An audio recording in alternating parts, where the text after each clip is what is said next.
Hello, fellow creators.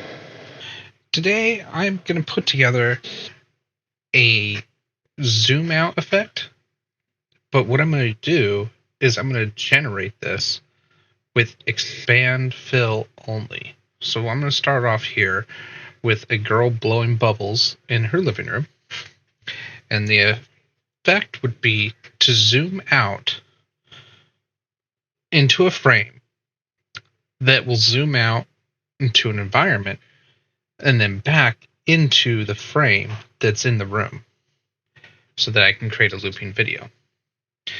So what I'm doing here is setting up the action so that it will zoom out, expand, and then re-shrink the image so that the scale effect will be repeatable. So I do this a couple times, about 20 times, and then save an image snapshot for each one that I do. So as we see here, I'm just getting them generated, getting them saved, and then once I get to a certain point, I start coaxing it. So I'm telling it I want a frame and how I want it to bend the image so that I could put the frame on the wall and it would bend and loop out.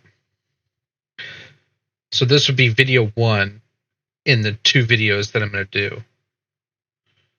So here's the frame part where I have it generate a frame.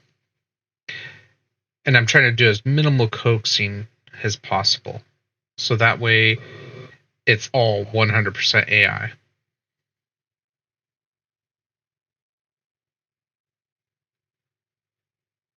Here I accidentally selected the wrong layer, so I have to redo it.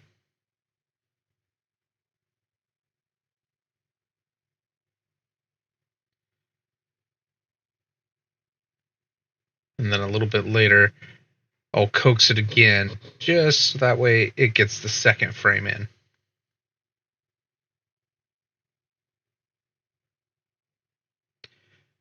So what I did for the action layer is I applied the frame size, applied a crop, and then I did a second crop that was scaling up about 10-20%.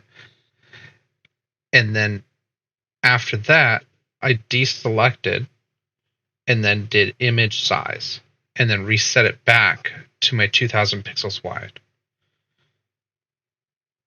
This way the quality would stay the same per frame. Or else then the file might actually get too large to even edit or open.